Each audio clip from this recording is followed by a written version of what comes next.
La Gazette du Togo, une vision sur l'actualité togolaise et sur le monde. Mesdames et messieurs, fidèles auditeurs, bonjour. Dans mon pays, le Togo, ce ne sont pas les sujets qui fâchent et qui divisent les esprits qui manquent. On en crée au quotidien, parfois de façon artificielle, parfois de façon réelle, pour distraire l'opinion, l'éloigner des préoccupations les plus urgentes. Les uns et les autres les exploitent, à tort ou à raison, pour se tailler une place au soleil. Et quand le citoyen lambda qui ne s'y connaît pas forcément s'y mêle, cela donne une confusion généralisée. Chacun y va avec toutes sortes de contorsions intellectuelles, des plus ineptes aux moins sensées. En plein processus électoral, on devrait plutôt concentrer les énergies sur son issue, pendant que les états-majors des formations politiques sont en train de solder les différents contentieux nés de leur volonté de prendre part au scrutin du 20 avril, dont on ne maîtrise pas d'avant les enjeux et défis. C'est l'occasion toute trouvée pour jeter dans la main un autre sujet fortement polémique et suffisamment sensible pour de nouveau troubler la quiétude des Togolais très éprouvés par le poids de la vie quotidienne. Pourquoi c'est seulement et maintenant qu'il faut sortir cette histoire de révision constitutionnelle, puisque ce qui n'était qu'une rumeur ou une information discrète pour laquelle on était prêt à porter plainte est devenu une clameur au point de mettre en ébullition toute la classe politique de l'opposition, les leaders d'opinion et faire couler des larmes sur les réseaux sociaux. Pourquoi? C'est l'actuelle législature, en fait de mandat, forte d'une majorité acquise au pouvoir, qui va procéder à cette révision de la loi fondamentale. Une révision qui va changer totalement le système de gestion du pays, passant du régime semi-présidentiel à la française, dans lequel nous sommes actuellement, à un régime parlementaire avec un président de la République à titre honorifique et un chef de gouvernement ou un président du Conseil qui détient la réalité du pouvoir exécutif. Très vite, et sans grand recul, on y voit des manœuvres du pouvoir, dans sa logique de refus de l'alternance politique. On ne connaît pas les enjeux officiels, les raisons officielles de cette volonté de changement de régime. On ne les saurait jamais. Les soupçons de l'opposition trouvent toutes leurs justifications. L'ANC y voit une volonté de s'éterniser au pouvoir, la mise de compteur de mandat à zéro pour l'actuel président de la République et la possibilité pour lui de briguer de nouveaux mandats et donc de se faire réélire à vie. Ce qui éloigne toute réflexion sur les enjeux réels d'un tel processus pour envisager ce que la nouvelle approche a de bien ou de mal. Bien évidemment, dans un pays comme le nôtre, il ne peut en être autrement. Faut-il changer de régime pour s'éterniser au pouvoir? Je ne pense pas qu'il faut forcément passer par là.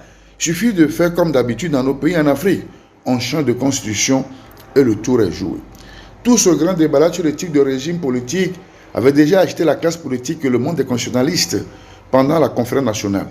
Des gens avaient opté pour le régime parlementaire, puisque dans ce système, le président de la République n'est pas élu au suffrage universel, mais choisi par les élus à l'Assemblée nationale, et il n'a pas la réalité du pouvoir, où il a un rôle effacé, et c'est le président du Conseil qui détient la clé du pouvoir exécutif. Mais ce que l'on craint, c'est bien la mise en application effective de ce que dit la loi fondamentale. On voit mal un président de la République s'effacer pour jouer un rôle de second plan et laisser libre le président du Conseil s'occuper des plus hautes charges de l'État. On se rappelle que c'est le régime parlementaire qui avait été mis en place lors de la période de la transition qui avait suivi la conférence nationale. Feu Adema était toujours président, mais c'est le premier ministre Kofigo qui présidait le Conseil des ministres et qui avait la réalité du pouvoir. Tout le monde se souvient de comment cela s'est terminé, puisque l'armée étant sous les ordres de Yadema a renversé la situation. Mais alors, tout cela rime à quoi? Qu'est-ce qu'un changement de système ou de régime peut apporter en termes de gains aux populations démunies qui ont du mal à joindre les deux bouts? Qu'est-ce qu'on n'a pas pu faire dans le système actuel et qui serait fait pour le bien du peuple dans le nouveau? En quoi le régime actuellement en cours a-t-il empêché ou retardé le sort de notre pays? Il y a plus urgent et plus essentiel que ces tribulations politiques que l'on fait subir au peuple affamé, malade dans son corps et dans son âme, un peuple qui saigne sous le poids de la misère et d'une perpétuelle résilience.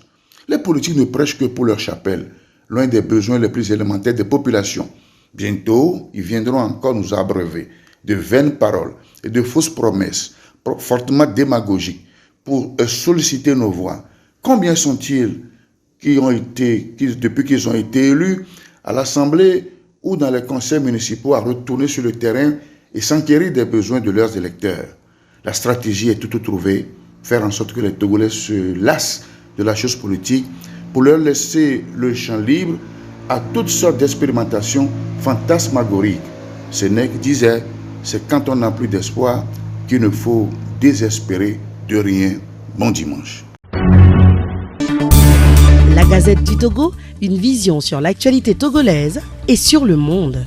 Rejoignez-nous sur le www.lagazettedutogo.com ou sur nos comptes Facebook, Twitter et YouTube. Pour tout contact, écrivez à contact@lagazettedutogo.com ou appelez le 92 80 88 53.